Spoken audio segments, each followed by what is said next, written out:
datam da década de 80, começam a emerger na década de 80, 90, e eles vão se configurando e se melhorando, né, vão se habituando às situações cotidianas. Então, a gente tem estudiosos como a Vitorino, da UFSC, que trata de vulnerabilidade informacional. Temos estudos sobre vulnerabilidade social, riqueza, situação de pobreza, essas coisas assim, né? E a gente está entendendo aqui, num contexto mais digital, que seria interessante a gente começar a mapear vulnerabilidades mais ligadas a esse contexto, né? E a gente entende os filtros do Instagram e essa busca pela beleza como um tipo de vulnerabilidade digital. Né? A gente ainda vai melhorar isso, vai trazer um conceito ou uma síntese, mas é a nossa ideia inicial, né? Outro recorte da pesquisa seria também entender a normose informacional. Esse conceito ele vem do Weil, né, e ele fala que a normose é um comportamento, ele é da psicologia, e ele fala que é um comportamento que todo mundo, as pessoas no meio, consideram que seja algo normal, que está tudo bem fazer, né, e aí o filtro do Instagram, as postagens, enfim, mas que traz impactos nocivos para a saúde, né, que de alguma forma são nocivos para a saúde, mas que as pessoas ainda não percebem. Então, a gente tentou fazer essa amarração na tese, né, a normose informacional, a vulnerabilidade digital e, no âmbito da beleza e também da saúde, a questão da dismorfia de imagem. Também outro eixo muito importante são os estudos de beleza, né, entendendo essa concepção, essa construção de beleza ao longo do tempo. Bom, espero que tenha ficado claro até aqui, mas eu vou melhorar um pouquinho ainda, tá? Já trazendo a dismorfia e também o Instagram, me confirmem se estiver aparecendo para vocês. Está aparecendo, né?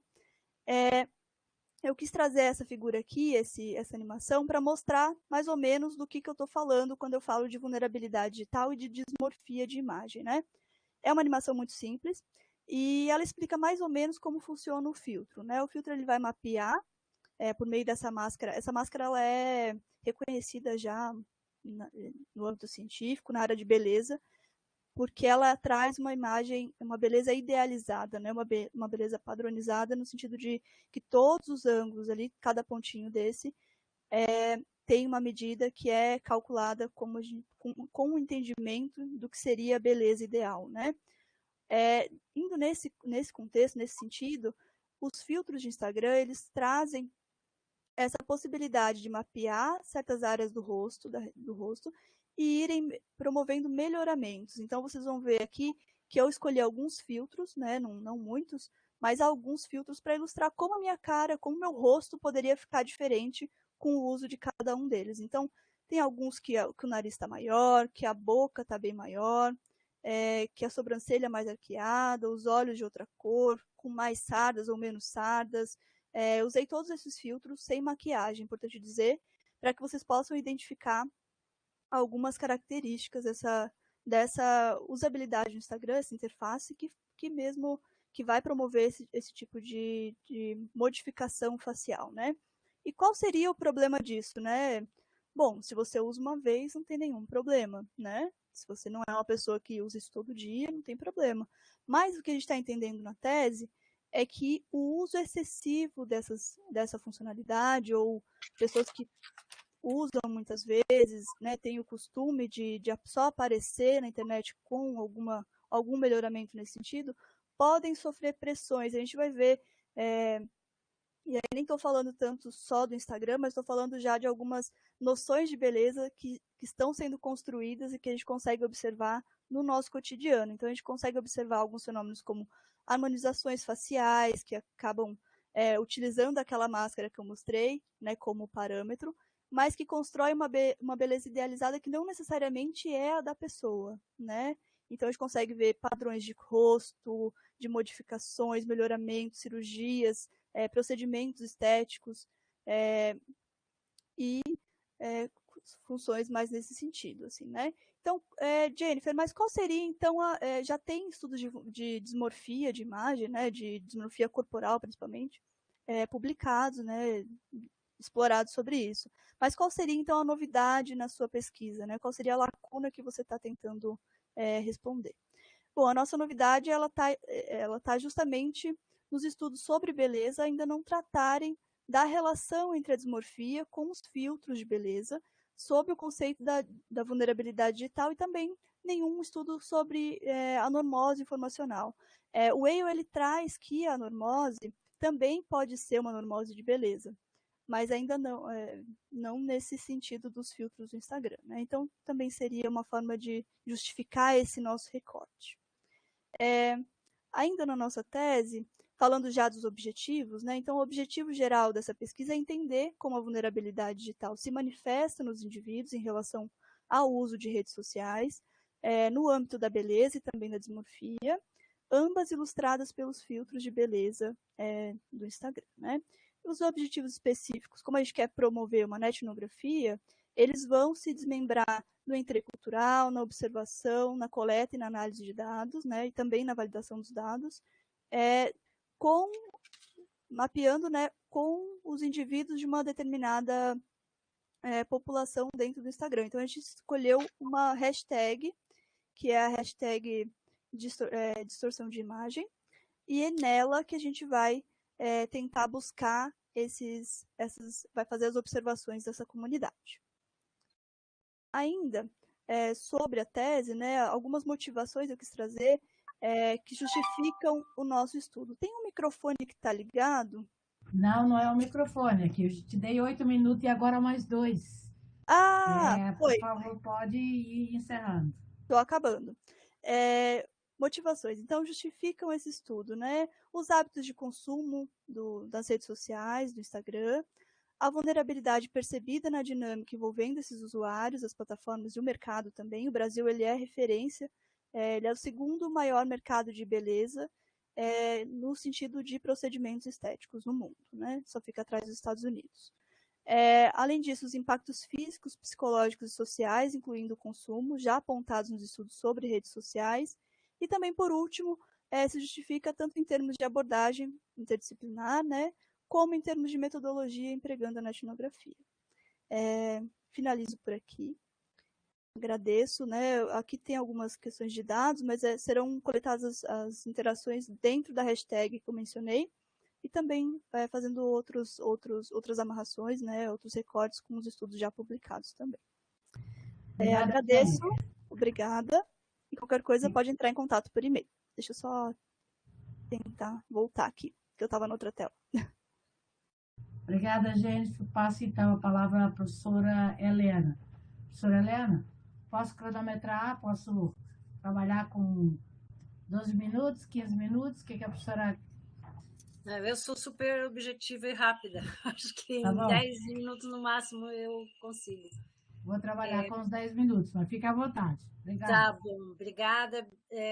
Ninguém me convidou, eu me convidei, porque me interessa, né? Os estudos etnográficos me interessam, porque na dissertação, de certa forma, a Jennifer já trabalhou alguma coisa, né, nessa linha, então queria ver qual seria a sequência também no doutorado, né?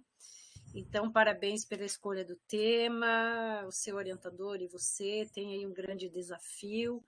É claro, né, Jennifer, que na forma como está é só toró de palpite, porque a gente ainda não tem elementos para dizer, olha, você está fazendo corretamente, metodologicamente está tudo bem, porque a gente não tem esses elementos ainda, né? Então, a minha análise vai assim numa linha de tentar realmente entender o que você quer fazer, né? E aí eu fiz uma matriz aqui olhando a sua problema de pesquisa, depois a ideia, o que há de novo e as contribuições. E nesses elementos todos, várias vezes eu achei objetivos diferentes. Tá? Então, começa que você precisa tentar, né? Pensar e tentar ver efetivamente o que você quer trabalhar. Porque, por exemplo, a sua questão de pesquisa diz assim, ó, de que forma a vulnerabilidade digital se manifesta nos indivíduos em relação à busca pela beleza e o uso do Instagram. Aí eu fiquei confusa e comecei a me questionar, será que a gente, até anotei aqui, será que a vulnerabilidade se manifesta nos indivíduos? Ou será que os indivíduos em busca de padrões de beleza se tornam vulneráveis? Né? Eu não consigo compreender, né, essa construção. Como está muito no início, é muito mais para você pensar, tá? E eu acredito que seria numa linha de que a busca de padrões de beleza é que tornam as pessoas vulneráveis, né? Certo?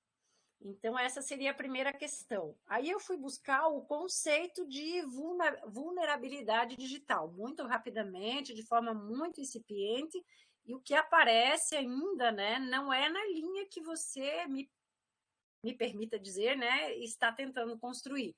O que seria, né, se isso for verdade, que não existem estudos, né, você precisa ainda fazer, seria mais uma contribuição do teu estudo, né, porque os conceitos estão muito mais ligados à vulnerabilidade dos dados das pessoas, das organizações, né, do meio digital propriamente dito, mas não nesta linha das pessoas, né, se tornarem vulneráveis por conta do uso de uma rede social, porque eu acho que é isso, né, que você quer buscar. Aí você tem lá na ideia analisar os filtros de beleza do Instagram sob a perspectiva da dismorfia de imagem, da vulnerabilidade digital e da normose informacional. Aqui a gente começa a entender o que você quer fazer. Então, se for isso que você efetivamente quer fazer, verifique a sua questão de pesquisa, porque ela não condiz com a ideia aqui. E depois, lá no que há de novo, você coloca, analisará o Instagram e a busca pelo ideal de beleza representada pelo uso de filtros de embelezamento, ou seja, é uma outra redação que você está dando, é o material que eu tenho aqui, né? Então, nesta linha de pensamento, Jennifer, eu tentei, inclusive, acessar algumas dessas referências que você colocou aqui para tentar entender a ponte, né, interdisciplinar entre a gestão da informação, o programa de gestão de informação, e estes diferentes campos, né, estes diferentes domínios, né? Porque se você for para uma linha de saúde, né, eu penso que teríamos que ter alguém da saúde como um co-orientador para ajudar a apoiar. Se for para a linha da psicologia, idem, né? A parte de estética talvez seja mais tranquilo. Então, ainda são recortes que você está pensando em fazer, mas que, do meu ponto de vista, eu não sei, além da administração, se você tem uma formação nessa área. Eu sei que o Rodrigo tem uma formação bastante sólida, mas também não na área da saúde e também não na área da psicologia, né? Então, eu acho que precisaria delimitar melhor o que você vai fazer, né? Para que você daí tenha esse apoio, mesmo que seja do ponto de vista de dizer, ó, a literatura é essa, né, que faria essa ponte, tá? E fazer efetivamente, né, Jennifer, porque você traz lá dizendo que a lacuna é que os estudos de beleza, né, não trazem a questão da vulnerabilidade e da normose informacional. Então, acho que você tem que amarrar isso, aí está a interdisciplinaridade, mas você tem que amarrar isso com o programa e com a linha de pesquisa. Tá? Então, em linhas bem gerais, o que eu consigo perceber do teu projeto é isso. Carminha, fiquei nos 10 minutos ou ainda tem? Ainda tem 3, quase minutos, professora. Pode falar mais. Não te disse que eu sou bem rápida, né? Acho que é isso, Jennifer. Eu ia falar da motivação. E aqui também, na questão da motivação, né, você tem alguns elementos já bem delineados, mas que ainda não são suficientes, né, para dizer que é por isso, né, que você vai ter uma justificativa, né, com uma inovação. Então, acho que você deveria, depois, né, mais tarde, pensar direitinho aqui o que você vai colocar. Porque, por exemplo, no final você diz assim, em termos de abordagem interdisciplinar. Então, o que você está entendendo ali, dentro dessa abordagem, onde está a intersecção desses temas todos com o programa de gestão de informação e a lacuna que você está tentando apontar. Tá? Acho que é isso, Carminha, em linhas bem gerais. Gostei do seu mapa, se foi você que fez, então é seu mapa mental mesmo, né? Tá muito bom. Pode fazer suas considerações, Jenny. Oi, prof. Obrigada pela leitura e também pelas observações. Já anotei algumas. Vou reler depois e também ver o vídeo de novo.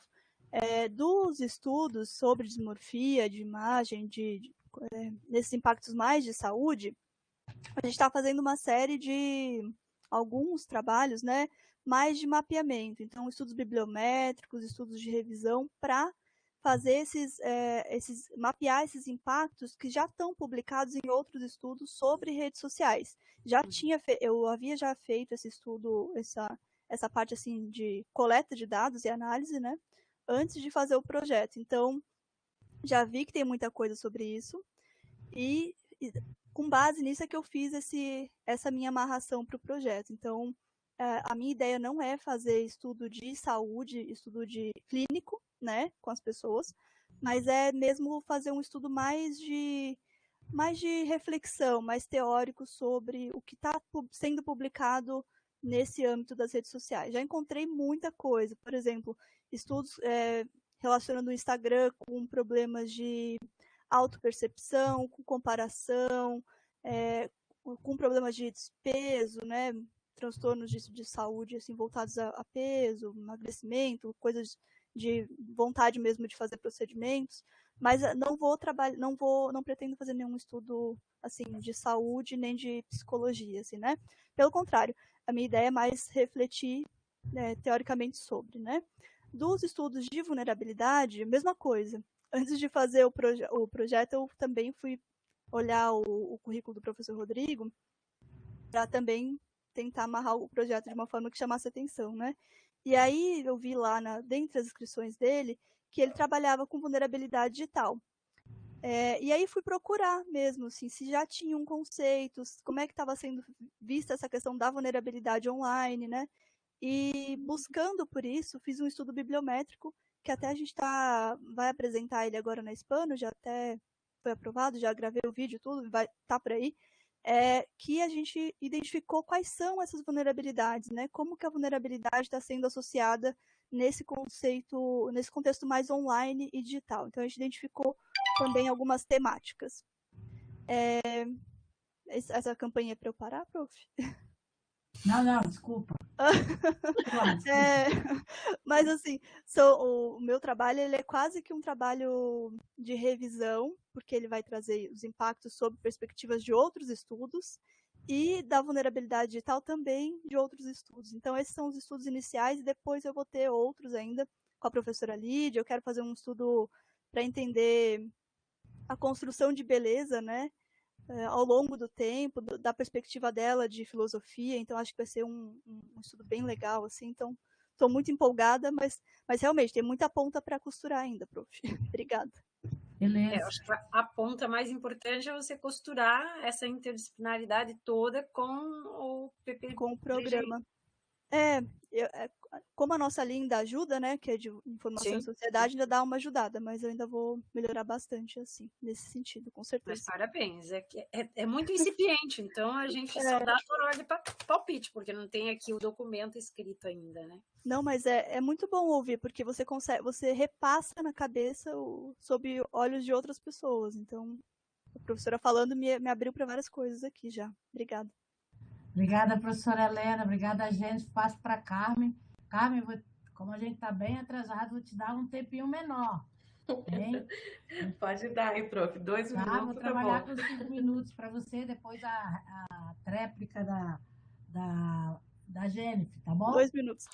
2 minutos. Ela em 2 minutos. Você tem 5 minutos. Tranquilo. Então, vamos lá. Jennifer, primeiro, parabéns. Eu acho que você é tão complicado, né, gente, como colega, como, como divisora de dores e, né, do dia a dia que a gente divide. Falar assim sobre sobre o tema, né, do outro nesse sentido de avaliação, né, porque a gente se apoia de outra forma e tudo mais, né? Eu acho que você está sendo bastante, como é que eu poderia falar? Seu trabalho está bem, com bom andamento, né? Você foi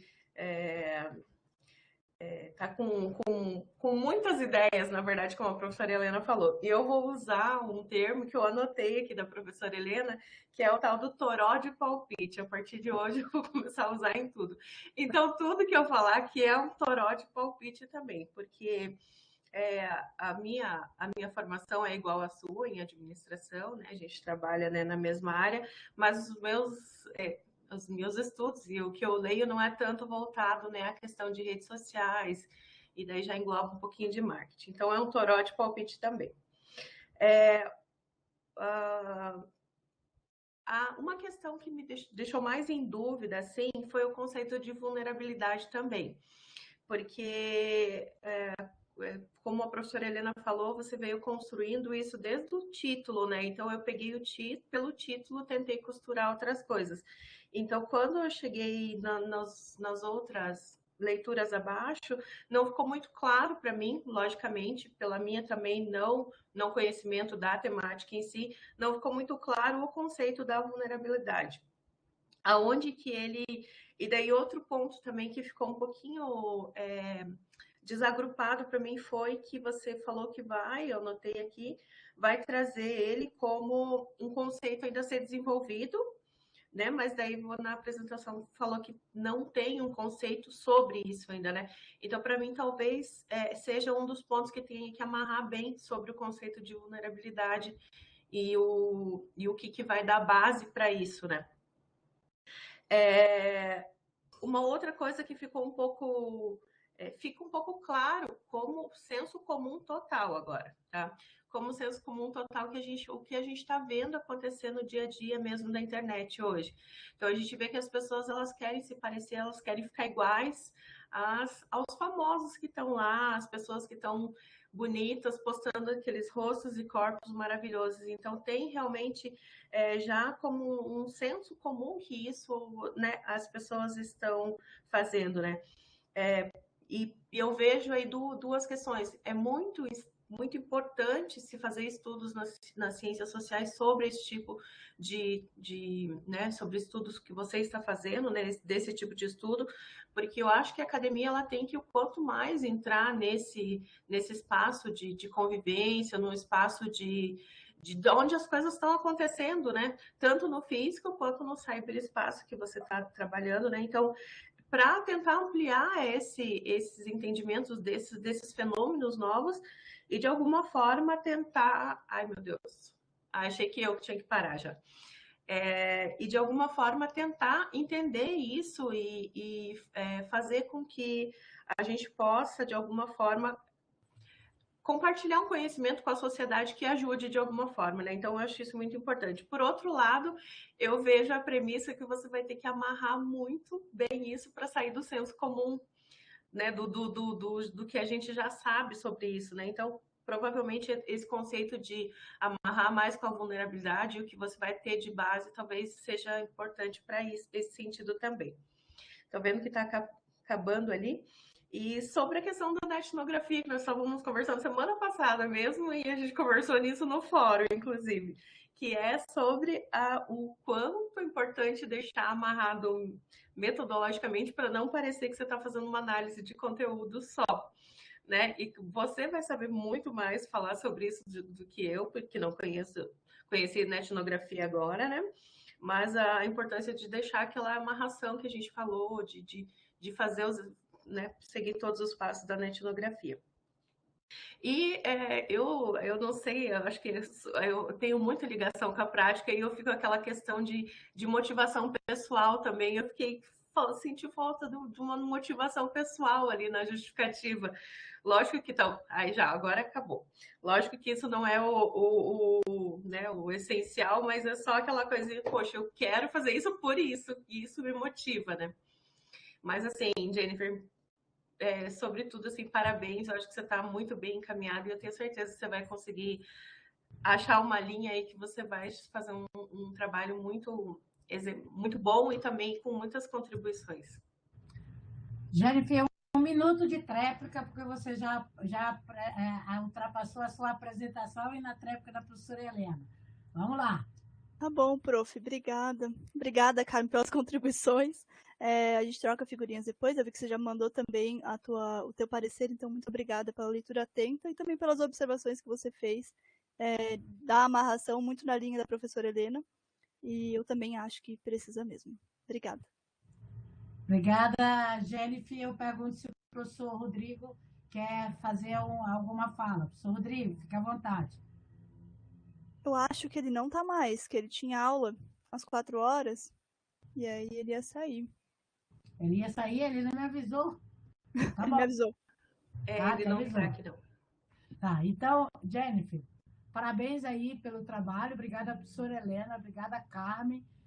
Como a gente já tinha deixado muito claro, né, para os pares, esse é um exercício que começa quando a Carmen diz que não entende muito o tema, mas ela foi fazendo pontuações, e ainda mais no caso muito específico, para vocês que serão futuros doutores e que terão que avaliar outros trabalhos. E a gente se depara muito com o desafio, Helena sabe muito bem disso, de trabalhar com multitemas, das quais a gente não domina. Mas uma das coisas é o exercício de saber qual é o tema principal do aluno, quais os conceitos que ele usa, e se eu não sei, onde é que eu vou buscar as fontes para poder começar esse argumento de discussão. Parabéns, Jennifer, parabéns, Carmen, muito agradecida, Tia Helena, por esse momento, tá? E aí, daqui para frente, a gente encerra essa sessão e começa. Só um detalhe. Gostaríamos que os alunos trabalhassem com o pitch, tá? E aí eu passo para a professora Débora. Próxima sessão com a Nicole. Ok, professora Débora? Obrigada, Heleninha. Perfeito. Então, na próxima sessão nós temos aqui, eu estou com o pessoal agora destruindo as paredes, mas tudo bem. Então, nós temos a doutoranda Nicole Ferreira Liali, orientada do professor Rodrigo Eduardo Botelho. Só vou pedir que os nossos gentis avaliadores, o Paulo Henrique e o Carlos Marciano, certo? Então, que bom, vocês facilitaram a minha vida, porque eu não tinha relação dos avaliadores. Vocês são show de bola, viu? Nicole, você já começou com sorte, tá vendo? Então, Nicole, fique à vontade para iniciar a tua apresentação. Primeira coisa, como é que eu compartilho a tela? Eu não estou te ouvindo. Você já tem, Nicole. Você já pode compartilhar, tá? Tá, deixa eu ver como é que eu faço isso, então. Tem... Embaixo da tela tem 4 botõezinhos. O último, tá, que é uma tela de computador, tá. Você clica nele e aí vai compartilhar. Ok? Sua apresentação ou a tela inteira, assim. Se você compartilhar toda a tela, você perde o fundo da gente aqui. Ok? Tá, isso. Eu vou... Vocês estão vendo, né? Estamos. Só que no modo PowerPoint com as minúsculas do lado. Agora perfeito. Sim. Agora sim. Tá. Então... Você tem 10 minutos, tá? Tá. Professora, controla aí o temporizador, quer que eu controle por enquanto? Não, pode deixar que eu controlo aqui. Tá, podemos começar? Sim. Então tá, também tô botando um para mim aqui. Então, meu nome é Nicole, para os avaliadores que não me conhecem. A minha linha de pesquisa é Informação e Sociedade e esse trabalho vai ser orientado pelo professor Rodrigo. Então, seguindo a linha do pitch de pesquisa, o título do meu trabalho é Práticas Open Source e Cadeia de Valor do Jornalismo Pós-Industrial no Brasil, Iniciativas, Desafios e Possibilidades. de maneira bem condensada, o problema de pesquisa que eu estou trazendo é como as ideias, práticas e éticas da comunidade de tecnologia open source podem repensar as estruturas do jornalismo digital no Brasil. O que eu quero dizer com isso? E aí, para fins de contextualização, destacar aquela questão do termo jornalismo pós-industrial. Jornalismo pós-industrial foi um termo cunhado nos Estados Unidos pela Escola de Estudos de Jornalismo da Universidade de Colômbia, e basicamente diz, né, que no momento atual o jornalismo vive uma crise econômica e institucional e que para sair dessa crise o jornalismo precisa saber dominar melhor e se adaptar melhor a esse nosso contexto de sociedade de informação, de internet, desses fluxos informacionais de todos para todos e não mais de cima para baixo, de um para todos, como era característico da comunicação de massa, onde o jornalismo se estabeleceu. Então, e aí, dentro desse contexto do jornalismo pós-industrial, que é o pano de fundo dessa pesquisa, a ideia, então, é investigar, trazer para perto esses valores da comunidade open source, das empresas de tecnologia, e ver como eles podem ajudar a repensar as estruturas, principalmente produtivas, do jornalismo digital no Brasil, já que um componente muito forte da questão do jornalismo pós-industrial é a crise econômica, tanto quanto institucional. Alguns, aqui só para fins de contextualização, alguns dos referenciais teóricos principais, né, que depois eu vou detalhar em seguida, tem uma representação, um mapa mental que eu acho que vai ser útil para entender. Então, aqui, ó, de uma outra representação visual, não sei se está num tamanho legível, mas então aqui são os contextos. Essa ideia de jornalismo open source é um dos objetivos da pesquisa, talvez o objetivo principal da pesquisa seja cunhar mesmo essa noção de jornalismo open source, e ela se baseia nesses conceitos teóricos aqui que estão gravitando em torno, né? Então, esse jornalismo pós-industrial, que eu já contextualizei aqui para vocês, né? Então, foi herdado da minha dissertação de mestrado, e define o jornalismo dos últimos 20 anos, ou seja, o jornalismo que tem se feito na internet lá desde o começo dos anos 90. Outro conceito importante aqui que a gente tem... que a gente vai ter aqui é o de cadeia de valor, aquele conceito do Porter, de 1989, que né, do mesmo jeito que você mapeia um processo produtivo de um bem, de um serviço, uma das nossas ideias aqui é estabelecer uma cadeia de valor do jornalismo, né? Principalmente desse jornalismo digital, desse jornalismo pós-industrial. Eu vou dar os exemplos das empresas que eu quero avaliar mais em seguida. Então, seria uma forma de analisar as atividades de uma empresa e como elas se integram nessas atividades, né? Então, pensar, a partir dessa noção do Porter, uma cadeia de valor para o jornalismo open source. Esse é o jornalismo que a gente está querendo entender como é que é. E, então, partindo do princípio de que o valor, nesse caso, a cadeia de valor, ela não é só do valor econômico, né? Do valor da notícia enquanto produto. Aqui a gente vai ter valores éticos, valores sociais, que também podem ser encadeados na forma de um processo que vai tornar esse jornalismo open source viável economicamente e relevante para a sociedade. Outro conceito que eu trago aqui, todos esses conceitos estão presentes nas referências que eu citei antes, tá? São os públicos recursivos, que são comunidades, conjuntos de pessoas, que elas são muito... compreendem muito bem as condições que permitem que esse público exista e são muito preocupadas em manter essa condição de existência. Esse contexto do público recursivo saiu do livro do Kelch, que é justamente um estudo sobre as comunidades profissionais envolvidos em estabelecer esse ambiente de tecnologia que a gente tem. Nicole, desculpe, acho que você deve estar com um probleminha com o teu microfone, ou só eu que estou com dificuldade de ouvir. Agora? Voltou, eu acho que ele ficou para baixo só. Tenta manter para cima. Estão me ouvindo bem? Gente? Agora sim, sim. Nicole, agora voltou. Ah, tá. Né, que esse microfonezinho que tem que apertar, isso aqui para mim é um pesadelo, desculpa. Então, voltando à questão dos públicos recursivos, vou retomar daí. Tá, posso retomar daqui, né? Sim. Tá. Então, essa ideia de públicos recursivos, o exemplo que esse autor Kelch dá é justamente na investigação que ele fez do público relacionado à comunidade de tecnologia. Então, hackers, desenvolvedores, programadores, essas pessoas que criaram esse ambiente de internet e hiperconectividade que a gente tem hoje, e que tem um entendimento muito profundo do papel que cada um desses agentes tem em criar esse ambiente e manter. Os jornalistas também podem ser entendidos como público recursivo, só que é um público recursivo em crise. Eles têm condição das condições de existência do campo jornalístico, né, do métier deles, mas estão passando por uma crise muito forte de manter as condições de existência desse ambiente com os valores e com o valor econômico e o valor social do jornalismo como a gente conhece ele hoje, né?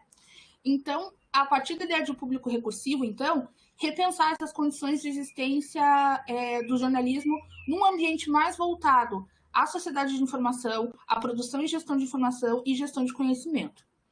A teoria do ator-rede, do Bruno Latour, também entra aqui, no sentido de relacionar elementos humanos e não humanos na cadeia de produção e no universo do jornalismo digital, porque a gente costuma, no campo da comunicação, no jornalismo de onde eu venho, né, sou jornalista de informação, caso não tenha dado para perceber, o jornalista como figura central do campo é uma ideia muito forte, como esse ser autossuficiente, né, e com valores que são meio que atemporais, independentes da plataforma e tudo, e não é bem assim. Acho que para começar a repensar, então, essa ideia de um jornalismo open source, rever essa questão das práticas de jornalismo, é preciso conectar esse ator que antes era isolado, transformar ele num ator-rede, que ele está ligado a contextos socioeconômicos, contextos tecnológicos, aparatos técnicos e outros agentes que permitem essa atividade do jornalismo existir nessa sociedade hiperconectada. Então, existem mais fatores que influenciam um jornalismo se a gente for pensar nele numa prática open source. Ele não se concentra mais na redação e na figura do jornalista especificamente, né? E aqui, eu estou indo em ordem circular, mas eu vou passar para cá agora a ideia da cultura hacker. Então, a gente volta também no trabalho do Kelt, é um livro bastante interessante. Então, os hackers e, enfim, as pessoas envolvidas na comunidade de tecnologia são um público recursivo, elas usam a tecnologia e a legislação de forma criativa justamente para disponibilizar as coisas nesse sentido do open, né, do acesso irrestrito, do acesso profundo, do código-fonte de tudo para o maior número de pessoas possíveis. Então, essas práticas colaborativas de diálogo com o código-fonte, as licenças de uso aberta, né? Então, isso aqui são esses valores que a gente vai tentar modular, aqui a ideia de modulação, adaptar essas características do open source, da cultura hacker, para a prática do jornalismo. Então, esse exercício que o Kelt fez vai se manifestar aqui, ó, em 4 características que a gente pode usar mais para frente como categoria de análise, inclusive. Então, tratar o jornalismo hoje e feito para o futuro, com transparência, jornalismo como experimentação, como iteração, né, no sentido de você ir adaptando e tentando e tendo versões beta e versões seguidas daquilo ali, do conteúdo jornalístico, das estruturas jornalísticas, né? E o jornalismo como participação, não só no sentido de uma audiência muito menos assimétrica, da audiência se envolver muito mais com o processo jornalístico do que como é hoje. Nicole, um minuto. Tá. A motivação, então, é justamente essa aproximação entre o campo da gestão, da informação e do jornalismo. Existe uma permeabilidade, uma tendência da gestão da informação a aceitar os objetos da comunicação, enquanto o campo da comunicação é muito mais impermeável. A ideia é investigar, então, essas plataformas informativas a partir dessas teorias que eu citei aqui para vocês. As iniciativas, né, que constituiriam o corpus de pesquisa são o projeto Credibilidade, o Educadmídia, o Burlesco e o Volt Data Lab. São projetos completamente diferentes entre si, mas todos eles se baseiam nesse uso criativo da tecnologia e do potencial de abertura, né, dos recursos tecnológicos, né? Os dados que eu gostaria de listar nessas iniciativas, então, são esses dados iniciais, seguidores em redes sociais, assinantes, clientes, os manifestos, né, como que esses veículos se apresentam na sociedade, e as entrevistas semi-estruturadas com os idealizadores de cada projeto. As ferramentas seriam análise de conteúdo via software, para esses conteúdos todos que eu tento levantar, a própria ideia de cadeia de valor do Porter, porque a ideia é estabelecer uma cadeia de valor nova para o jornalismo open source, para um jornalismo diferenciado, e essas características que eu citei do open source agora há pouco, né, iteração, experimentação. Eu vi que já deu o meu tempo, só falta pouco agora. Ai, meu Deus. Então, a novidade é pensar o jornalismo como uma forma de gestão de conhecimento, que eu acho que é aí que está a aderência com o PPGGI, né? Então, oferecer para a gestão da informação não novo, mas um processo de gestão de conhecimento que eu, pelo menos, não vi sendo tão abordado com frequência. E, no campo do jornalismo da comunicação, deslocar um pouco o pensamento da ideia do jornalista da redação como esse centro de tudo. Então, e daí? A gente quer desenvolver essa pesquisa no programa, justamente, então, oferecendo para o campo da gestão da informação uma outra atividade social de gestão de conhecimento para ser investigada. As nossas contribuições. Então, a gente espera estabelecer essa cadeia de valor para uma atividade de jornalismo open source. Quem sabe se ela possa ser viável ou ser mesmo testada, aplicada em algum ambiente concreto, né, de produção de jornalismo. E a produção científica seria a tese escrita em forma de artigos para serem publicados e também unificados num documento único que aí ficaria disponível nos repositórios. A última consideração que eu tenho para fazer é que esse projeto foi elaborado ainda em 2020, quando eu fiz o processo seletivo. Então, tudo que eu coloquei aqui para vocês pode ser revisado, pode ser alterado e até mesmo o próprio projeto pode ser substituído com outra ideia, já que eu já tive uma curva de aprendizado cursando esse primeiro ano do programa. Então, de resto, é isso. Muito obrigada. Meu contato está aí, para caso alguém tenha alguma dúvida, algum apontamento para fazer aqui fora da apresentação. Eu agradeço desde já pela colaboração de todo mundo. Obrigada, Nicole, pela apresentação.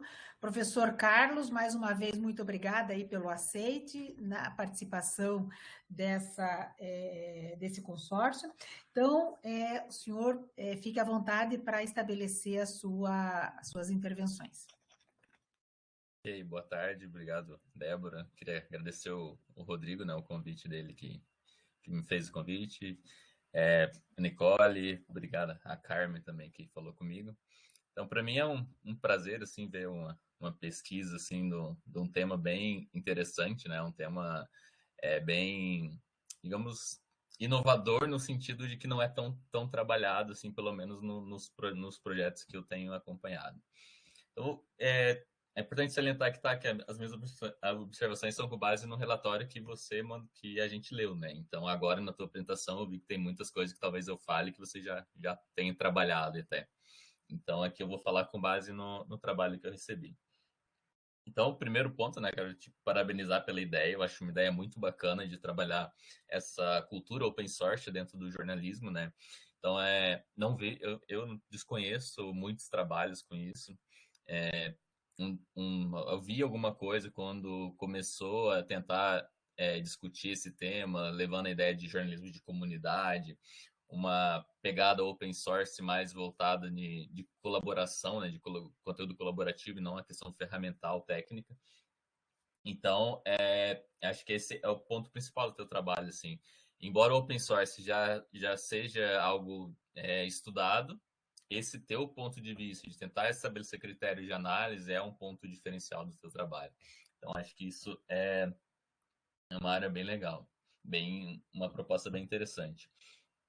Então, aqui só vou fazer alguns apontamentos rápidos, tá? Eu já mandei o parecer ali para a Carmen, depois ela te submete ele.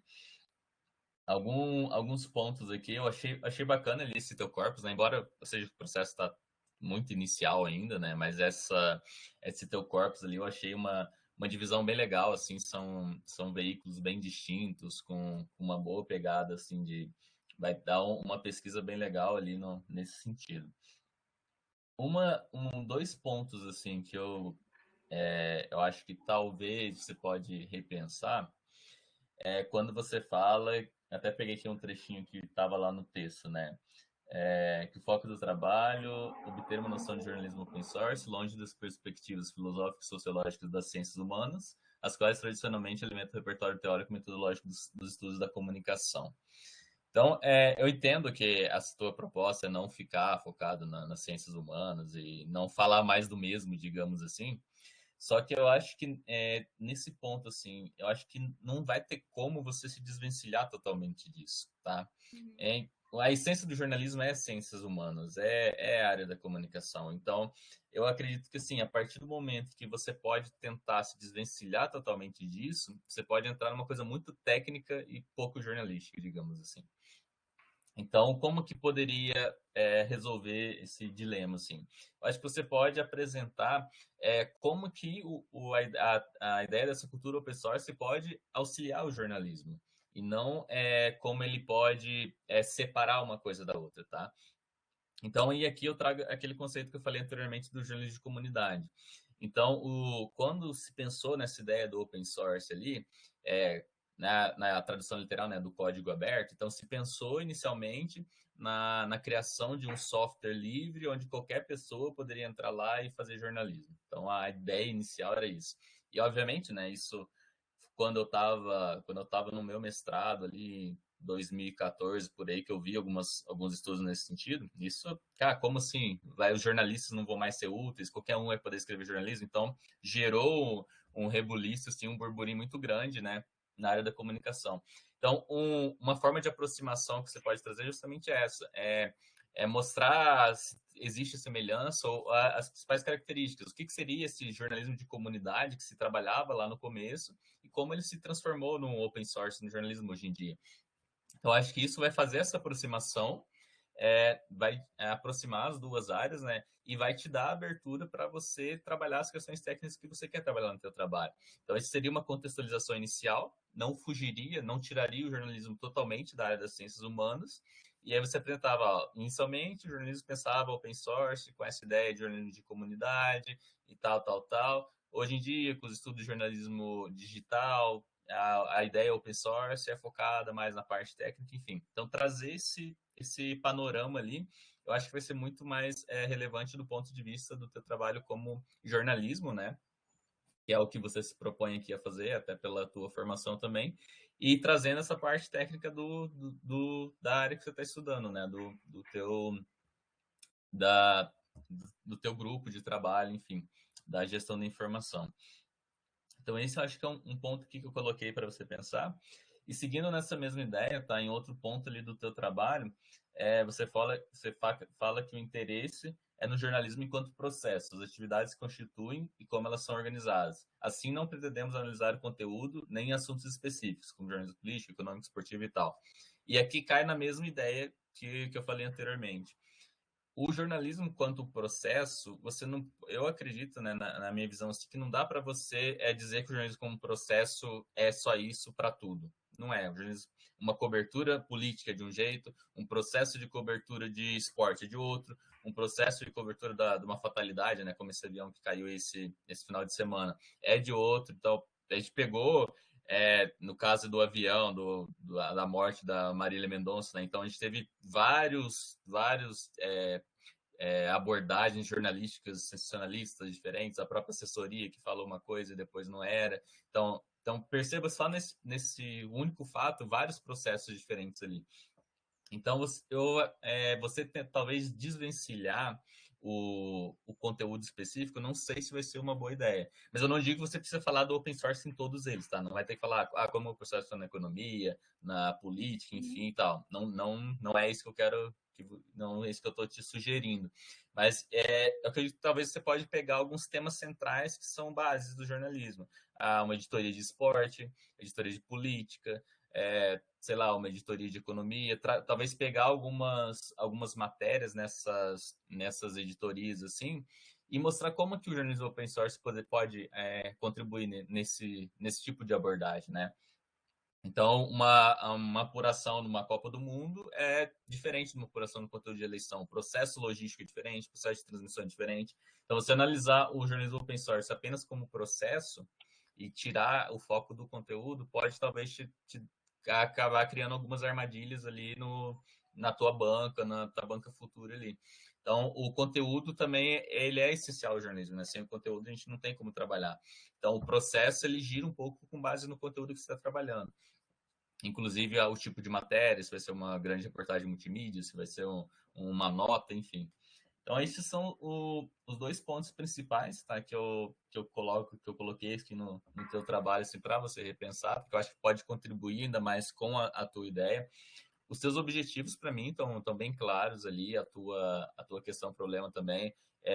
Claro que durante o processo ali, na conversa com o Rodrigo, isso vai estruturar as leituras que eu vou fazer, isso vai aprofundar cada vez mais, mas a princípio, para esse começo, sim, eu acredito que para a tua ideia, os objetivos ali estão bem claros e podem ajudar a responder isso, assim. Então, essas sugestões, né, que eu te dei aqui na melhoria. Então, eu acredito que essa ideia de aprofundar a conceituação de open source, né? Então, essa diferenciação, o que você entende por open source, agora na tua apresentação ficou um pouco mais claro do que o trabalho que eu li, mas mostrar como que isso é visto na gestão da informação, como que isso é visto no jornalismo, o que você pretende, porque ao princípio, quando eu li o teu trabalho, eu pensei, ela está querendo fazer uma espécie de tutorial de como se fazer um jornalismo open source. Aí depois eu vi que você falou lá que num dos relatórios que a tua ideia era escrever artigos sobre esse tema e depois juntar eles num trabalho. Então, essa ideia de você propor, talvez seja o caso de conversar com o orientador, tipo, talvez propor uma espécie de modelo de criação, de análise de jornalismo open source, eu acho que é um diferencial que você pode trazer para a tua pesquisa. Eu acho que é um potencial bem grande, justamente por isso que, pelo fato de não ter coisas nesse sentido e por você estabelecer critérios de análise. Então, esses critérios de análise são muito importantes nesse sentido.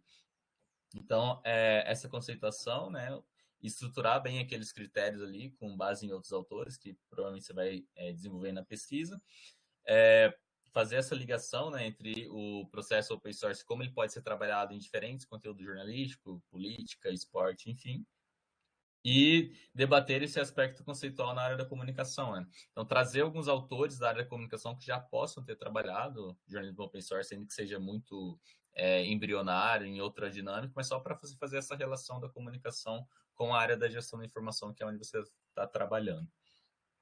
Então, tentei resumir aqui um pouquinho, tá? Mas depois, se você tiver alguma dúvida, alguma coisa, eu deixo à disposição. Ali tem os meus contatos, então fique à vontade e parabéns pelo trabalho e se precisar de alguma ajuda também para contribuir. Obrigado. Muito obrigada, professor Carlos. Nicole, se você não se incomodar, eu vou passar a palavra para o Paulo e daí na sequência você faz um fechamento, só por conta da nossa agenda aqui que atrasou um pouquinho, tá? Então, Paulo, muito obrigada também pela tua contribuição nesse momento. Eu sei que ele é um voluntário, mas é muito bom, tá? Então, a palavra é sua, tá, Paulo? Tá bom, prof. Obrigado, prof. Obrigado, Nicole, aí pelo trabalho. Só para informar, tá? Eu não vi o pitching, tá, Nicole? Eu só leio o artigo, o artigo expandido, né? Porque me informaram que as apresentações seriam pelo pitch. Então, para não ter essa disfunção, eu fiz a análise do artigo, né? Primeiro, parabéns, né, pelo tema. Como o professor Carlos já mencionou, é um tema que é tanto atual quanto pouco explorado, né? E a parte que eu mais gostei, assim, eu lendo o trabalho, para mim, eu vi a Nicole falando, né? É a Nicole falando o trabalho dela, né? Só que eu não vi a tua justificativa. Cadê a justificativa da Nicole, né, no artigo? Eu não achei. Ele está bem justificado, gostei bastante da justificação, só que eu não via a justificativa da Nicole. Por que a Nicole quer estudar isso, né? E eu não vou me ater aqui aos aspectos que o professor Carlos se ateve ali, porque ele é o profissional da área, né? Ele é o estudioso da área. Eu sou administrador, então eu vou mais para o lado aqui dos objetivos, do que eu consegui identificar aqui. A tua primeira frase ali do resumo fala assim: pretende estabelecer um conjunto de processos, valores profissionais e organizacionais que constituem uma cadeia de valor para o que buscamos conceituar como jornalismo open source. Ok, eu entendi que você pretende elaborar uma cadeia de valor. É isso? E você explanou lá que você quer estabelecer uma cadeia de valor. Quando a gente vai no objetivo principal, não tem cadeia de valor. Ele está no objetivo específico, né? Então, assim, é só ajustar isso, né? Eu sei que está tudo certinho. E o objetivo principal é assim, estabelecer uma noção de jornalismo open source. Essa noção, o que seria uma noção? Eu fiquei na dúvida. E daí, assim, eu trouxe tema a minha esposa, porque, né, eu falei, o que você entende de noção de jornalismo? Daí ela também ficou meio sem saber me dizer. Assim. Então, essa palavra noção, assim, ficou meio fora de contexto. Eu precisaria acho que ter uma palavra mais de peso, sabe? Mais de punch, né? E a gente estava conversando até depois lá que você quer tratar as ideias, práticas e a ética da comunidade, né? E a ética, para mim, eu gosto porque eu trabalho na governança, então a ética, para mim, faz parte da coisa. E você informou ali que você vai trabalhar com algumas pessoas específicas. Então, só cuidado, né? Porque a ética vai desde o chão de fábrica, né, até a alta cúpula. Então, a gente tem que tomar cuidado, né? Quem que a gente vai... você falou que vai fazer entrevistas semi-estruturadas, né? Com quem que a gente vai colocar nessas entrevistas. Mas você vai tratar só com a alta cúpula, mas o problema de ética não está lá, está aqui embaixo, né? Então a gente precisa ter um pouquinho de noção disso. Outra questão, você traz também, no resumo, que você vai verificar segundo os valores de open source. E depois você traz outras palavras para valores, práticas, princípios e características. A minha dúvida vai ser valores, vai ser práticas, vai ser princípios, vai ser características, vai ser as 4 juntas, é o mesmo termo, é o mesmo significado, né? Então, assim, só alinhar a parte de palavra mesmo, porque senão vai chegar um momento que alguém vai questionar, não, você falou que ia falar de valores, mas você falou de características. Cadê os valores? Quais são os valores? Né? Você cita as 5 práticas colaborativas lá. Mas quais são os valores? Você falou que ia tratar os valores, mas cadê os valores? Né? Então, só ajustar essa parte, que daí fica tudo certinho. Tá? Eu acho que seria isso. Tá? Da minha parte, seria isso. Parabéns mais uma vez. Né? A gente sabe que está no início, que a gente tem um caminho longo pela frente. Mas, assim, eu achei muito legal, assim, porque era a Nicole falando, assim. Eu falei, nossa, tem a alma da Nicole aqui dentro. Dá para ver que tem a alma dela ali dentro. Né? Parabéns, segue em frente. Paulo, muito obrigada pelas tuas observações. Nicole, você tem aí 1 minuto para responder o professor Carlos e 2 segundos para o Paulo. Não, pode ser um pouco mais, tá? Então, só, primeiro de tudo, queria agradecer ao professor Carlos, queria agradecer ao Paulo pelos apontamentos. Infelizmente, eu não tenho tempo para responder propriamente, mas tem coisas assim que vocês falaram que procedem. Sim, existe uma justificativa bastante pessoal até para desenvolver essa pesquisa, porque é da minha experiência como jornalista, principalmente na internet, eu trabalhei quase toda a carreira na internet, então eu percebi esses fenômenos na minha própria rotina pessoal.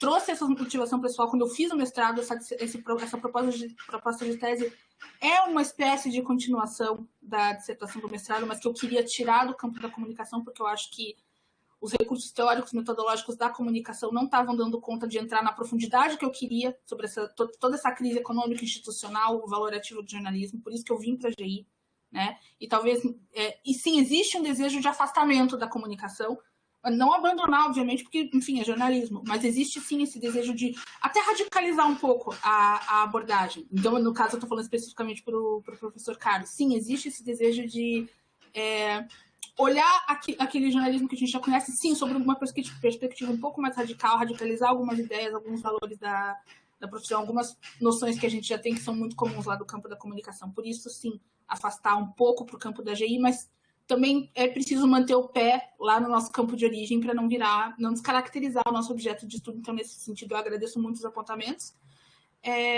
Então, acho que para o Paulo está aqui a minha justificativa pessoal. E agradeço muito pela generosidade, tanto do professor Carlos quanto do Paulo, para com o meu projeto e para com a minha explicação. Só tenho a agradecer, anotei todos esses apontamentos e só agradeço mesmo. Muito obrigada. Então, obrigada, Nicole. Eu só vou aproveitar os 2 minutos que temos aqui agora, eu vou dar uma sugestão para a Débora. Não é uma sugestão para a Nicole, não é uma sugestão para o Paulo, não é uma sugestão para nenhum doutorando, nenhum mestrando, tá? A sugestão que eu dou é a seguinte, tentem verificar, Débora, tente fazer uma prévia no ambiente que você vai apresentar. O que você quer mostrar? Se o que você quer mostrar, Débora, é visível. Então, a gente tem figuras. Débora, preste atenção, Débora. Você tem figuras que elas são macro, mas se você quer dar destaques, você vai fazendo os destaques ao longo da tua apresentação, Débora. Porque muitas vezes a audiência não consegue acompanhar aonde que você está. E eu, na verdade, eu recebi essa dica na primeira prévia que eu fiz da minha dissertação de mestrado. Porque eu achava que todo mundo estava vendo, né? E aí o coordenador do projeto, do programa de pós-graduação, disse, entre o que você acha, Débora, e o que acontece, tem um abismo. Então, tente aproximar esse abismo na prévia. Então, mas é uma sugestão para a Débora, não é para a Nicole, não é para o Paulo, não é para a Jennifer, não é para a Alessandra, não é para ninguém. É uma sugestão para a Débora, tá? Bom, então, muito obrigada, professor Carlos, muito obrigada, Paulo, Nicole. A Nicole tem toda a razão, né? O tempo que vocês dedicaram para ler e para tecer essas considerações é um bem mais precioso que vocês têm, que é o tempo, né? E que nunca mais vão viver esses minutos aí no dia 8 de novembro, né? Então, brigadão, pessoal, e boa sorte, Nicole. Estou louca para conhecer o resto do teu projeto. Obrigada. Tá bom? Então, tá bom. Então, agora chamamos os nossos próximos colegas, né? Então, nós temos aqui o Guilherme, o Renê, a Alessandra, o Diogo,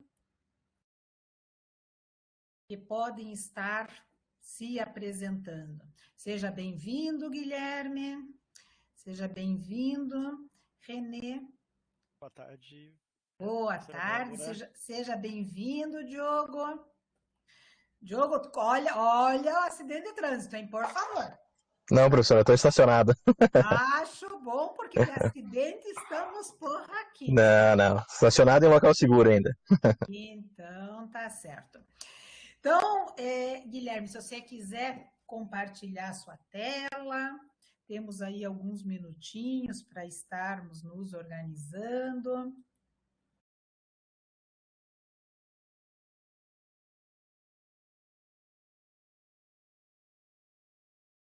A Alessandra está junto conosco? Alessandra, entra com o microfone, com o telefone?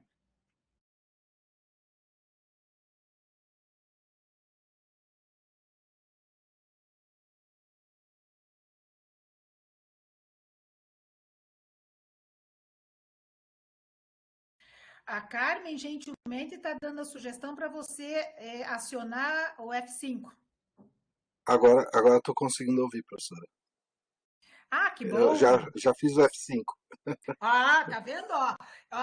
O Guilherme disse que é uma boa dica, Alessandra. Tenta aí. É a melhor das dicas. Quando não funciona, você reinicia o troço e pronto. Nem fale em reiniciar, que eu caí no meio da sessão de abertura. Não fale. Estou traumatizada. Guilherme, vamos compartilhar a tela? Eu acho que precisa me dar permissão ali, professora. A professora Carmen afirmou que você já tem permissão. Tem uns 3 pontinhos, que eu não sei onde é, que você aciona e que você libera. Embaixo aqui da tua tela, Guilherme, tem o computadorzinho para compartilhar, tá? Agora que entrou aqui. Apareceu para você ali? Apareceu. Beleza.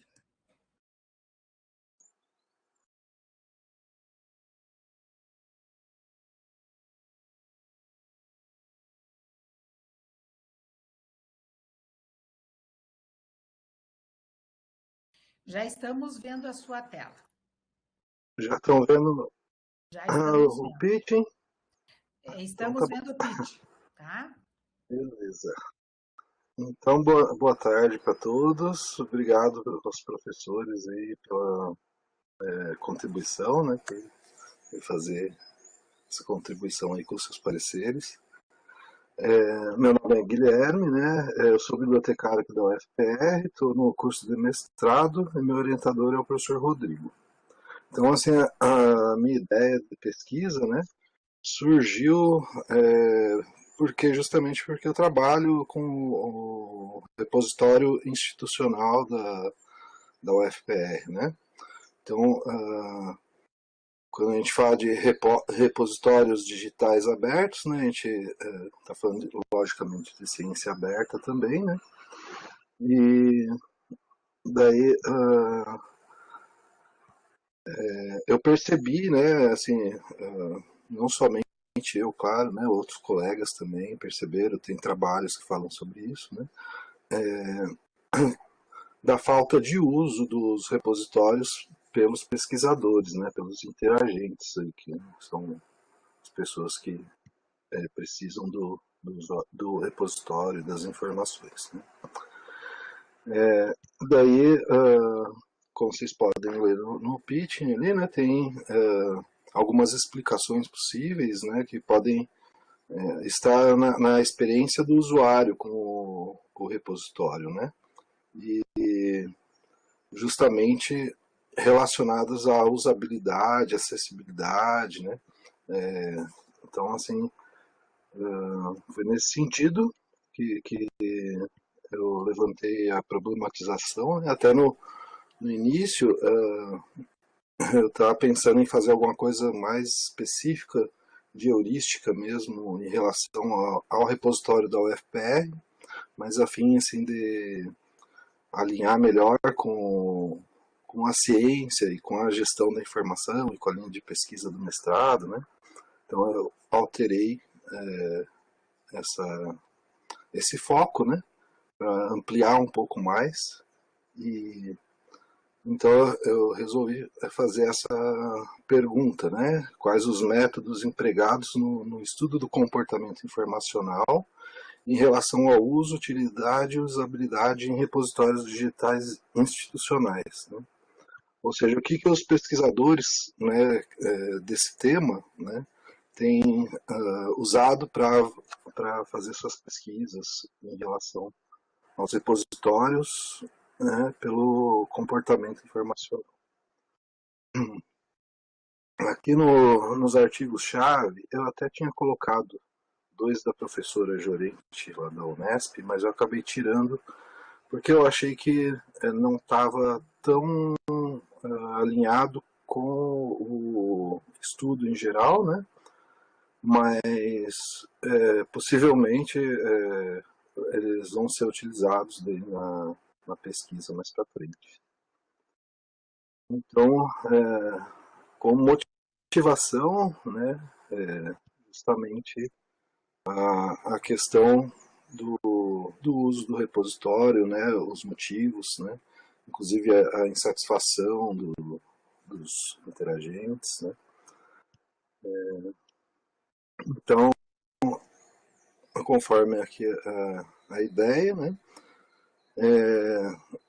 eu acho importante a gente verificar em outras disciplinas, né, soluções para problemas aí da nossa área, né, então trazer principalmente a parte de design, IHC, né, que são áreas que contribuem para elucidar essa problemática, né. Então, vou buscar os dados nos artigos, né, porque se eu vou estudar os métodos, eles estão lá, né, e artigos nacionais e internacionais, né, que falem da temática, né, e extraindo assim, esses métodos, daí faria a análise textual dissertativa, né? Assim, a extração dos dados pretendo fazer através de uma revisão sistemática de literatura, né? Aí, para análise, então pode ser análise textual dissertativa, mas também tudo pode mudar, né? A palestra da professora Leila hoje também, falando sobre análise de domínio, comecei a pensar aqui, quem sabe, né, conversando com o professor Rodrigo, posso ir para outro caminho, né? Então, em questão de novidade, seria realmente mapear essas contribuições, né, multidisciplinares aí, por estudo do comportamento informacional nos repositórios, né. Daí, a partir do levantamento, né, formar um corpora que permita mapear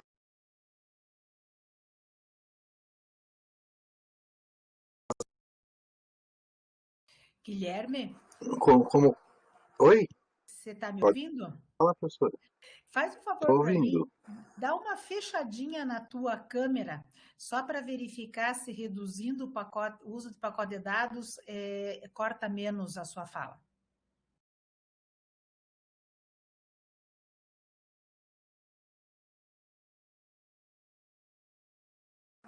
Ah, tá ok.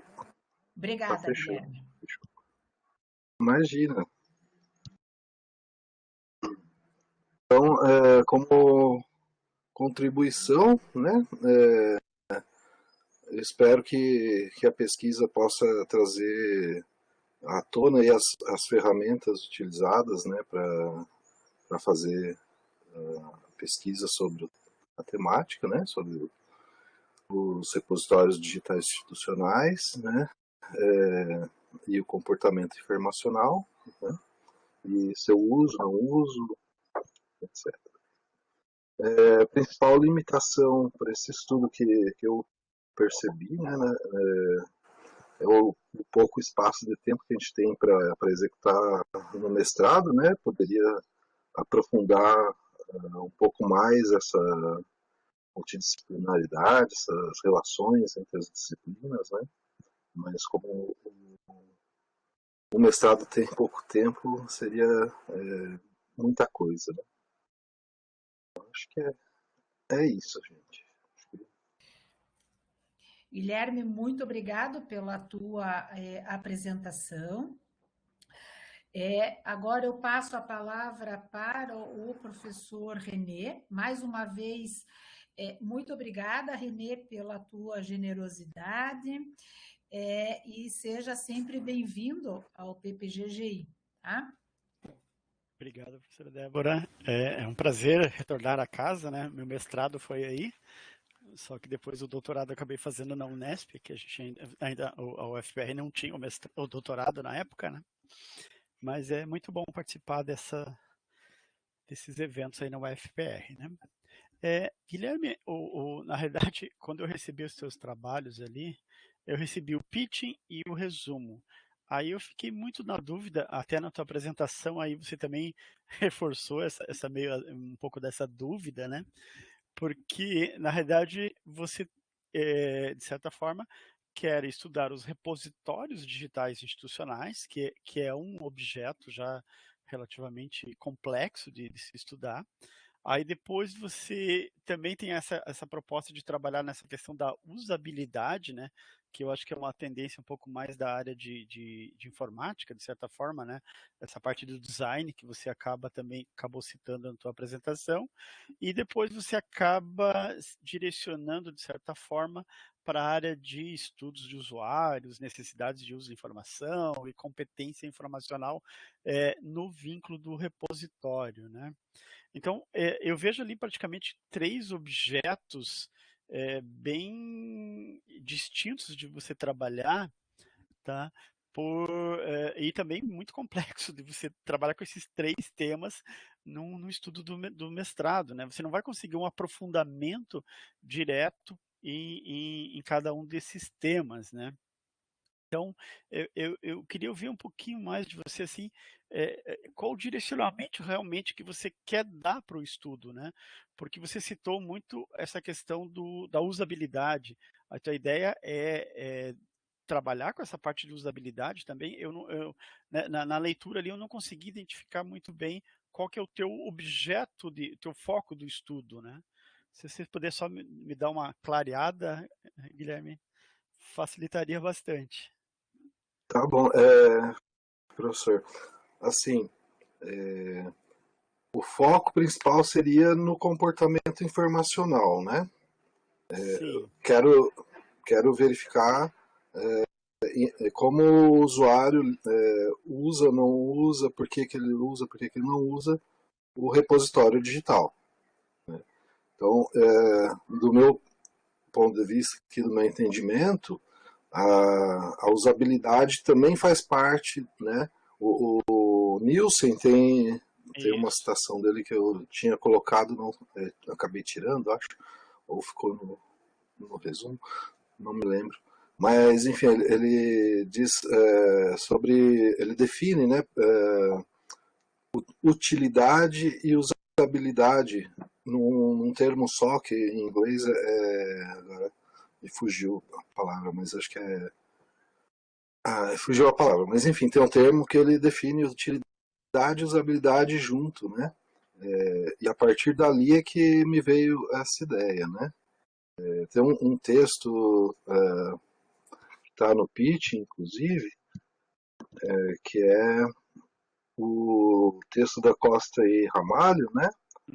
que elas que cunharam esse termo ali, que dá título para o estudo, né, que são os estudos híbridos de uso da informação em repositórios digitais. Né? Então, essa é uma preocupação que eu tenho, porque, por exemplo, os estudos de Nielsen, lá de praticamente 10, 15 anos atrás, ele tinha uma proposta e a gente vê que já evoluiu muita coisa, né? Então, tem estudos muito mais novos agora que meio que contrapõem a esses estudos dele, né?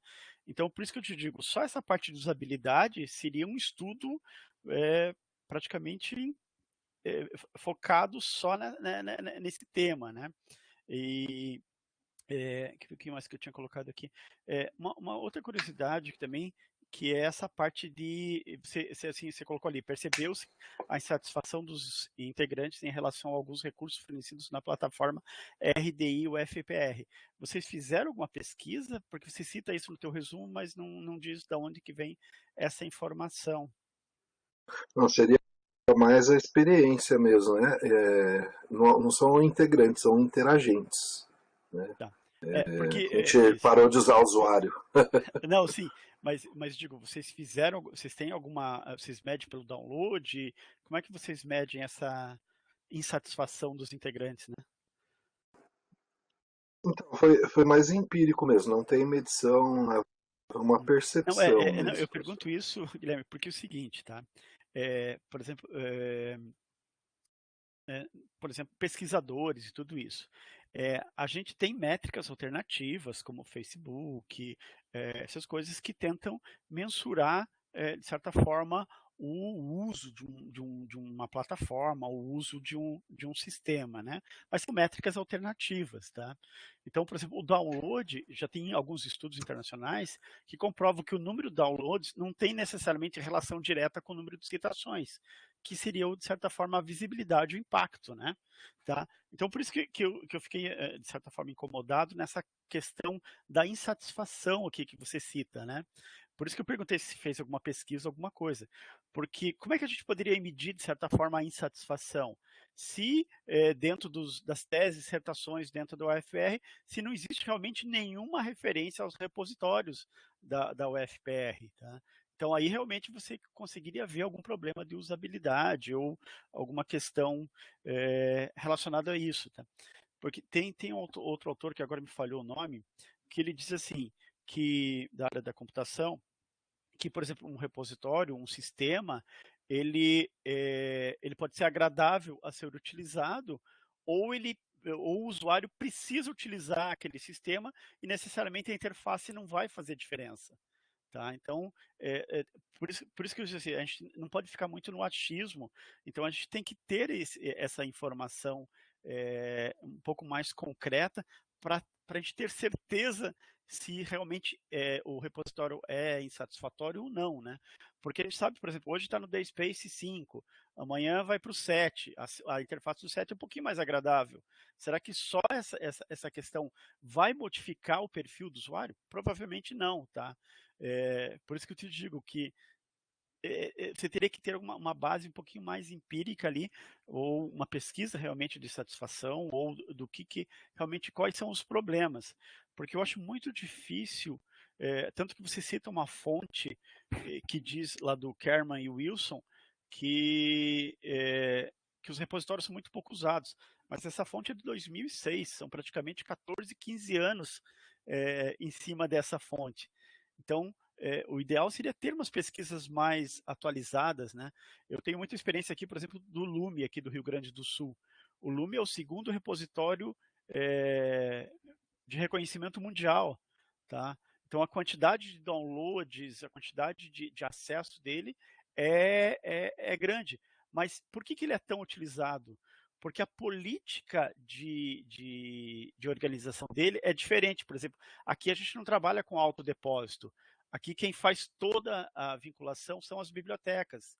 E quando as bibliotecas fazem essa catalogação, ele cai no nosso relatório de docentes.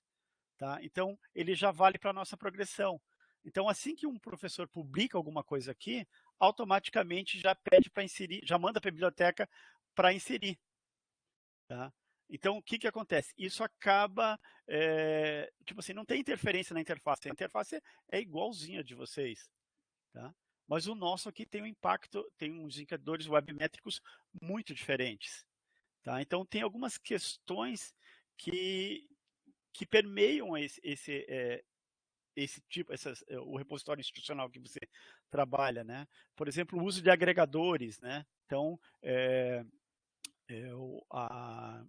o consórcio FAPESP, por exemplo, criou um agregador de dados de pesquisa. Esse agregador ele é mais utilizado do que os próprios repositórios institucionais das instituições, né? Então, por quê? Porque ele acaba concentrando tudo isso. Então, eu acho que você tem que trabalhar um pouquinho mais e delimitar esse teu tema de pesquisa. Ele está muito amplo ainda, você está com um problema muito genérico, né? Então, o que se chama dessa questão de comportamento informacional? Em que foco, em que ponto, né? Então, é mais esse conselho que eu estou te dando, assim, para você especificar mais esse teu problema, porque nesses 3 focos, você vai trazer uma revisão de literatura lá gigantesca que você não vai dar conta em 2 anos, tá? Nem em 3. Tá? Então, essa é uma sugestão. Assim, são algumas coisas para você refletir em delimitar a tua pesquisa em relação aos repositórios institucionais, né?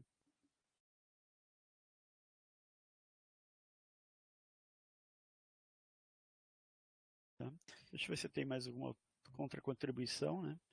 E também tem essa questão, por exemplo, dos próprios repositórios institucionais, mas eu acho que você acabou direcionando mais para a competência, que é a parte de uma das funções do repositório, não é só o acesso, mas também uma questão da preservação digital da memória da instituição, né?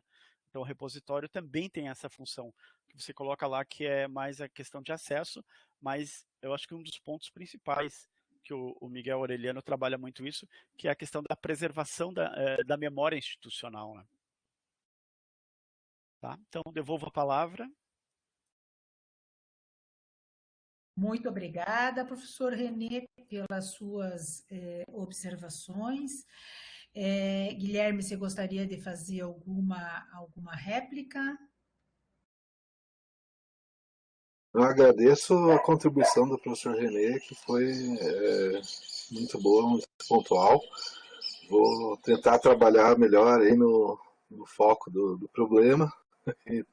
Eu já, na verdade, no começo eu tinha feito uma coisa muito específica, tal, mas que daí era muito prática também, fugia um pouco, né, do método, né, da ciência, né? Então eu estava mais na prática. E aí o que eu consegui elaborar até o momento foi ali, né?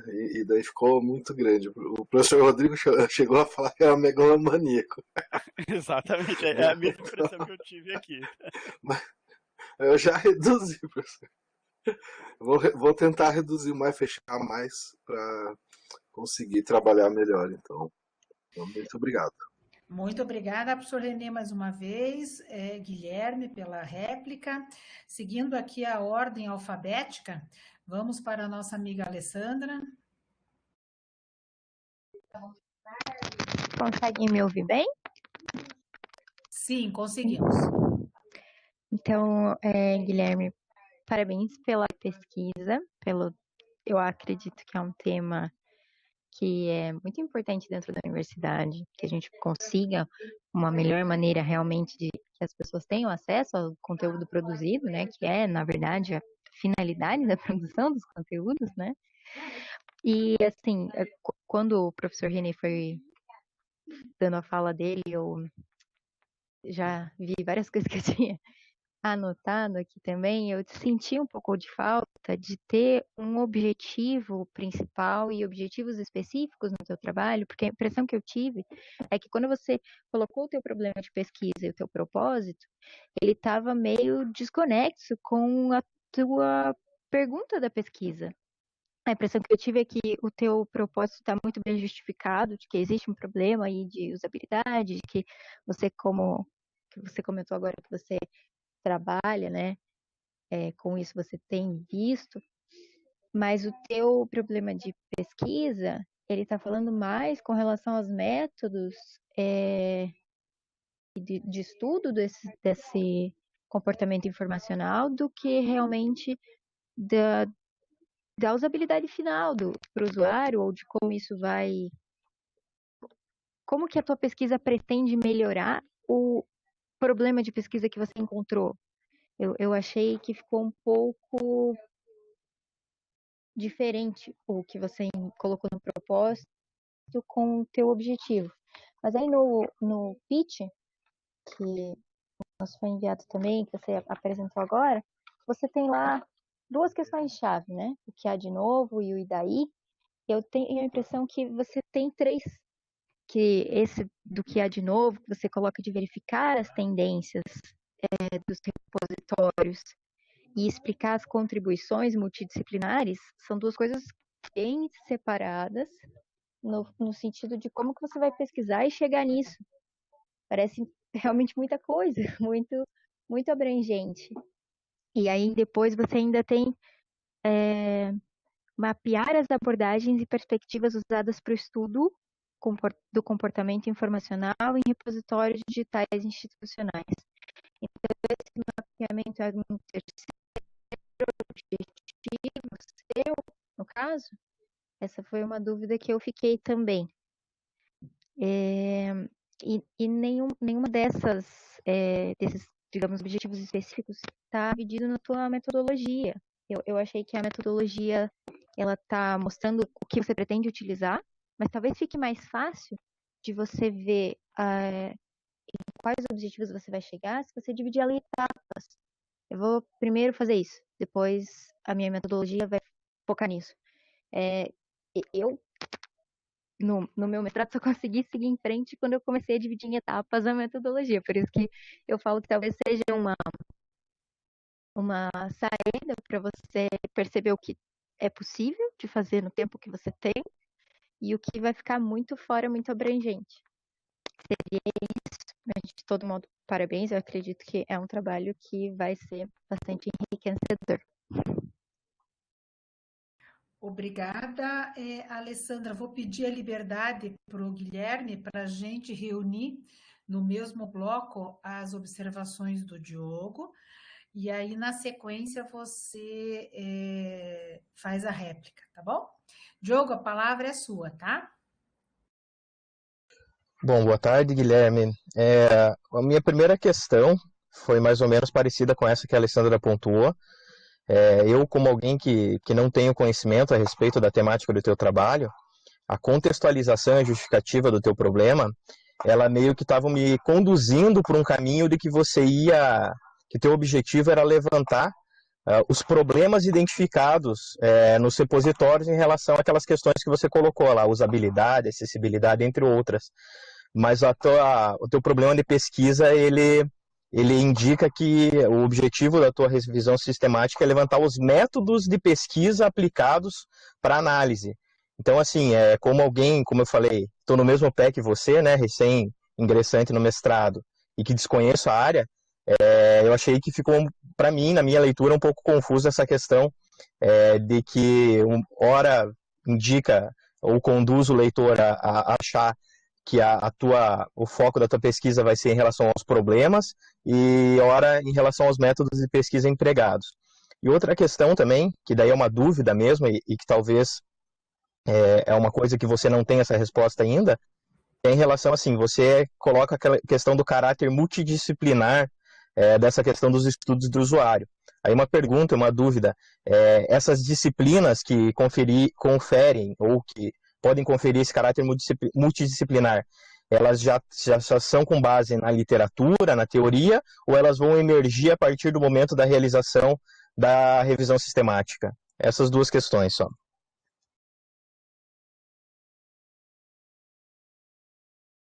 Então, realmente vão surgir na literatura mesmo, Diogo.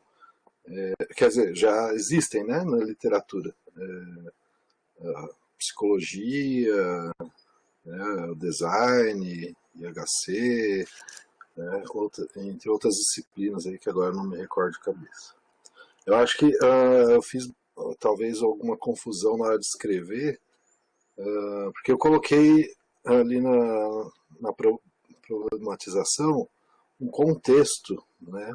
Que foi assim, da onde que me surgiu a pergunta de pesquisa. E talvez isso não tenha necessidade de ter ali e pode ter confundido mais, né? Talvez tenha que trabalhar um pouco nesse sentido ali para encontrar esse caminho um pouquinho mais específico, né?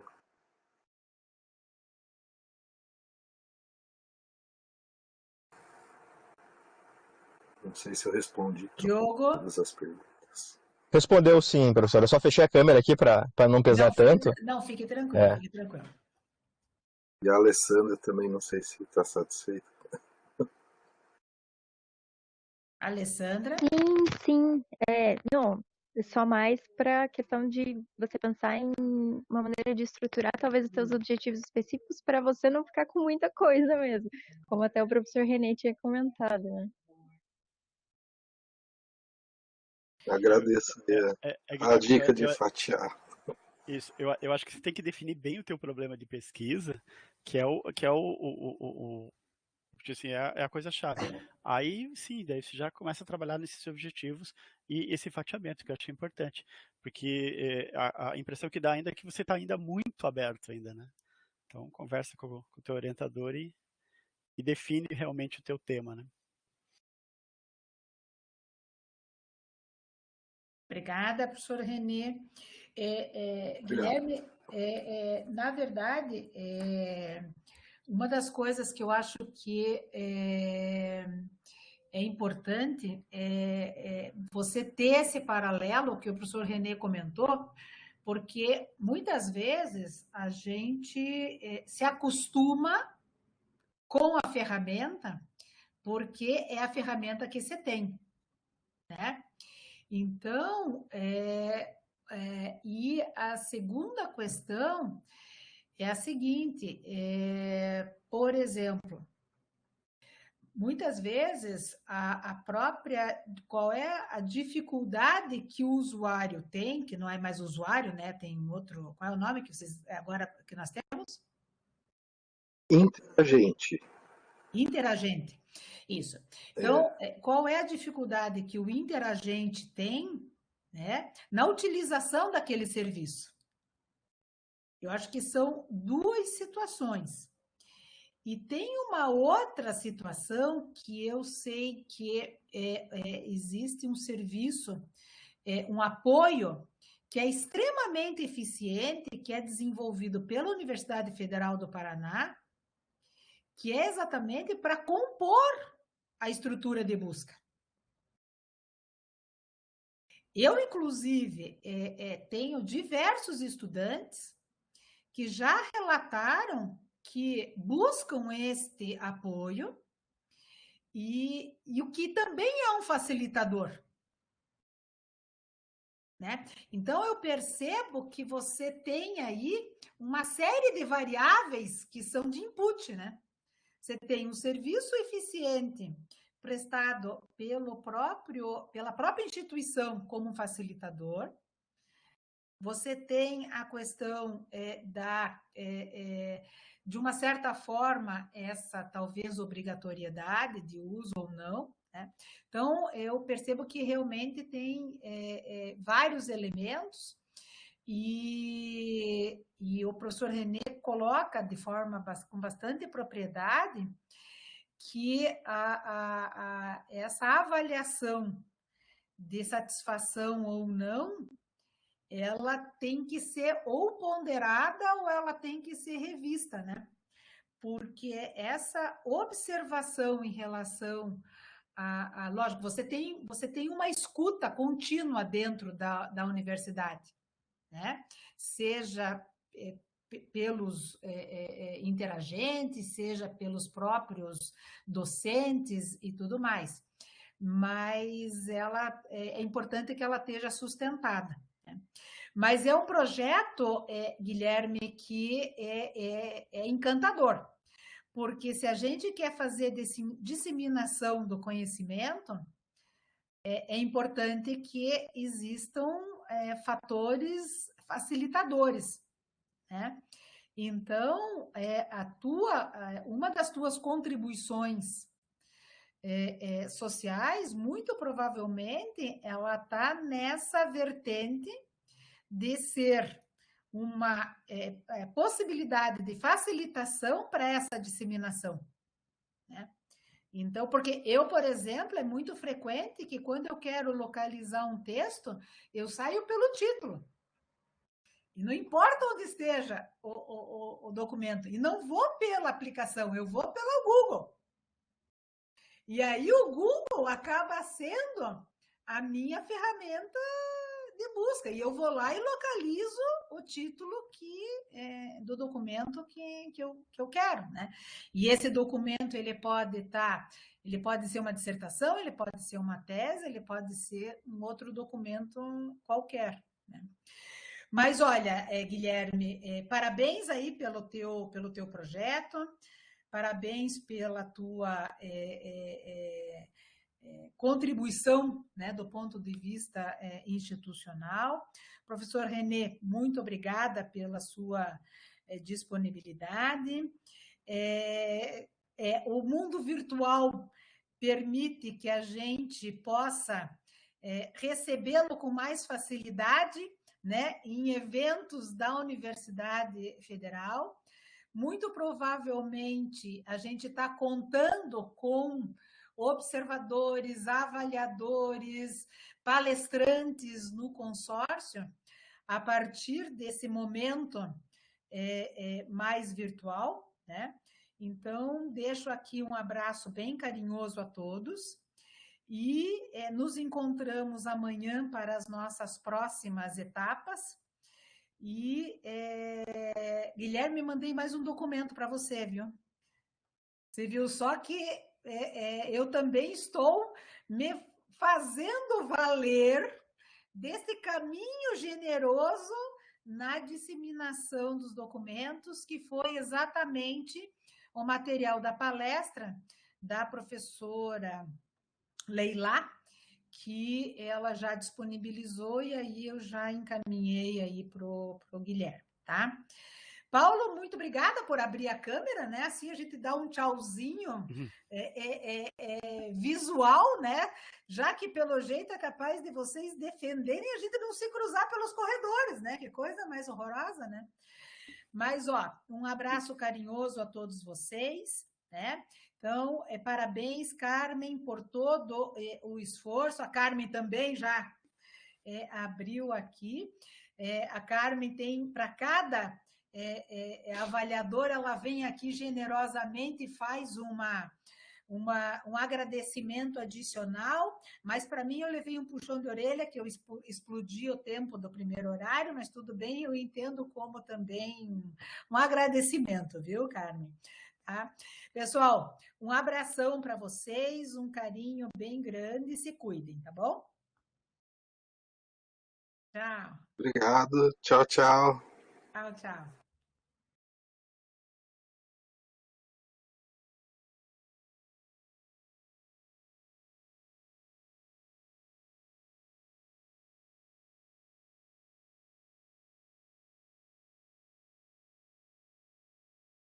Pode finalizar a gravação? Como é que faz?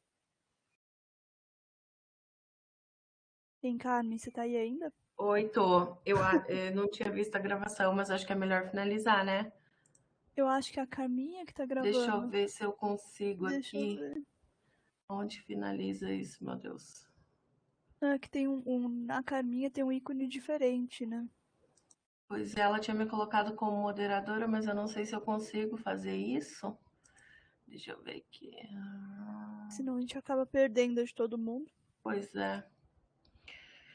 Acho que ela vai ter que voltar aqui. Deixa eu ver aqui o que está escrito aqui. Fechar a apresentação. A professora Carminha está aqui ainda.